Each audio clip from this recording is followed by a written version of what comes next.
Class fifth.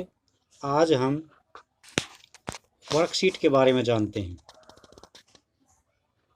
Worksheet क्या होती है? An Excel worksheet is called a workbook. Excel की जो वर्कशीट होती है उसको हम वर्कबुक कहते हैं। The blank worksheet is a part of the workbook. खाली जो वर्कशीट होती है वो वर्कबुक का एक हिस्सा होती है। खाली वर्कबुक वर्कशीट का एक भाग होती है। Each workbook contains several worksheets. एक वर्कबुक में बहुत सारी वर्कशीट होती हैं। The default names of the workbook are book 1, book 2 and so on. जो बाई डिफ़ॉल्ट इनके नाम होते हैं वर्कबुक के, वो बुक 1, बुक 2 और आगे चलते रहते हैं। And the worksheet names R sheet 1, sheet 2 and so on. और वर्कशीट के जो नाम होते हैं वो होते हैं 1, शीट 1, शीट 2 और इस प्रकार आगे चलते रहते हैं। तो वर्क बुक और वर्क शीट अलग अलग चीज़ होती हैं। अब है parts of a worksheet. Worksheet के भाग कौन कौन से होते हैं? A worksheet is made of columns and row representing cells. एक जो वर्कशीट होती है वो सेल्स के द्वारा बनी होती है, जिसमें रो और कॉलम को व्यक्त करता है सेल्स। तो सेल्स क्या होता है? Cells are the boxes created by the intersection of row and columns. Cells वो बॉक्स होते हैं जहाँ पर रो और कॉलम की एक दूसरे को लाइनें काटती हैं। इंटरसेक्शन एक दूसरे को काटना। रो और कॉलम की लाइनें जहाँ पर काटती हैं एक दूसरे को, वहीं पर बॉक्सेस बन जाते हैं। नंबर्स, टेक्स्ट और formula are entered in those cells. इन सेल्स में हम संख्या, अक्षर या फार्मूले इंटर करा सकते हैं। Each cell has its own address. प्रत्येक सेल का एक अपना खुद का एड्रेस होता है। फॉर रेफरेंस, प्रत्येक सेल का इसकी पहचान होती है, इसकी रेफरेंस होता है, खुद का एड्रेस होता है। The address consist of a column letter followed by the row number. Address में क्या क्या शामिल होता है अभी? कॉलम का लेटर होता है और रो का नंबर होता है। कॉलम का लेटर और रो का नंबर। For example C3। उदाहरण के लिए C3 is the cell address of a cell present at the intersection of column C and row 3। तो उदाहरण के लिए C3 इस सेल का एड्रेस है जहाँ पर कॉलम C और रो तीसरी एक दूसरे को मिलती है, वो सेल C3 का एड्रेस है।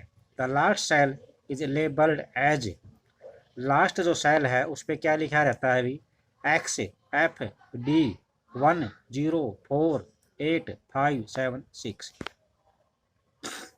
तो ये लिखा रहता है इसके ऊपर, लास्ट सेल के ऊपर। Active cell. एक्टिव सेल क्या होता है अभी? एक्टिव सेल जिस सेल के अंदर हम काम कर रहे हैं। The cell within a dark boundary around it is called the active cell. ऐसा सेल जिसके चारों तरफ जो बाउंड्री है वो ब्लैक है, डार्क बाउंड्री। डार्क का मतलब क्या होता है? अंधेरा। और अंधेरा कहाँ पे होगा? जहाँ पर ब्लैक का साइन होगा। ब्लैक बाउंड्री जिस सेल की होगी वो एक्टिव सेल होगा।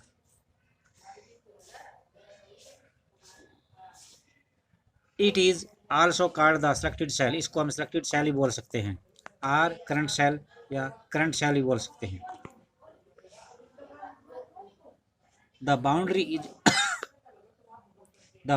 Is called the cell pointer. जो बाउंड्री होती है उसको boundary is called cell pointer. Boundary को सेल पॉइंटर भी कहते हैं। It indicates the current active cell. यह करंट एक्टिव सेल को इंडिकेट दर्शाता है।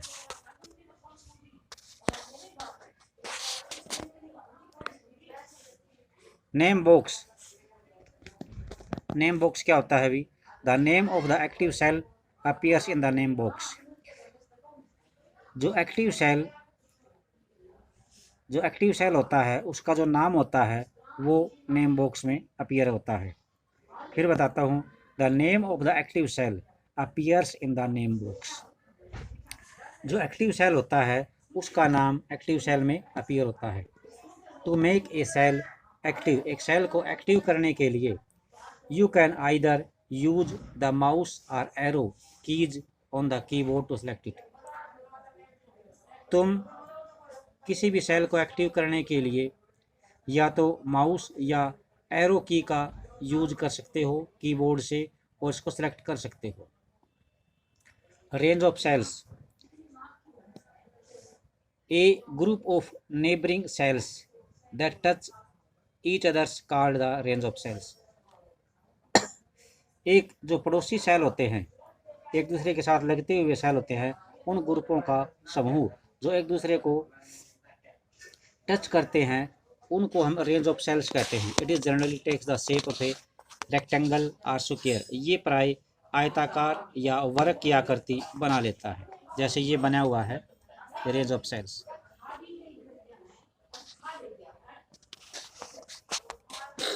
A range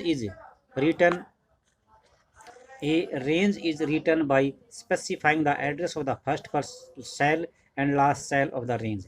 रेंज को लिखने के लिए हमें क्या करना पड़ता है, जो पहला सेल होता है जहाँ से हम रेंज स्टार्ट करना चाहते हैं, पहला सेल और आखिरी सेल, उसकी रेंज लिखनी होती है।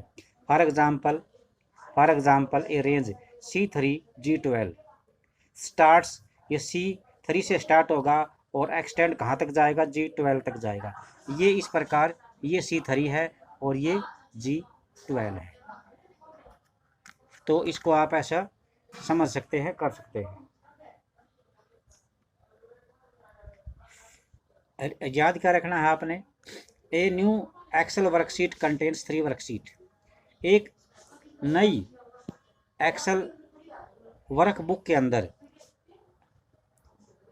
एक नई एक्सेल वर्कबुक के अंदर 3 जो वर्कशीट होती हैं वो होती हैं। But you can add more by clicking the insert worksheet button on the sheet tab. परंतु आप इनसे ज़्यादा भी और इसमें ऐड कर सकते हैं। कहाँ पे क्लिक करेंगे इसके लिए, इंसर्ट वर्कशीट पे बटन जो है वहाँ पे क्लिक करके और शीट ऐड कर सकते हैं। 2-4 बात और इसके अंदर, a cell is the smallest unit of worksheet. एक जो सेल होता है वर्कशीट का छोटे से छोटा यूनिट होता है, इकाई होती है। Which is use to store a unit of information, जहाँ पर हम एक यूनिट की सूचना को लिखने के लिए या रखने के लिए इसको यूज करते हैं। देयर आर, कॉलमों की संख्या कितनी है, देयर आर 16,384 कॉलम्स, 16,304 कॉलम हैं। एंड 10,48,576 रो हैं। माइक्रोसॉफ्ट एक्सेल 2010 के अंदर 10,48,576 रो हैं और 16,384 कॉलम हैं।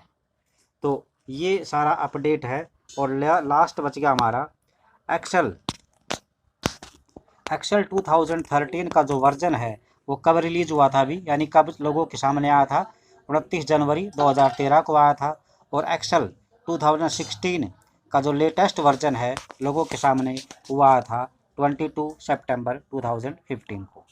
तो आज के लिए इतना ही, नेक्स्ट हम कल पढ़ेंगे। उसके लिए आप इसको जो अभी तक पढ़ा है उसको अच्छी तरह पढ़ें। थैंक्स।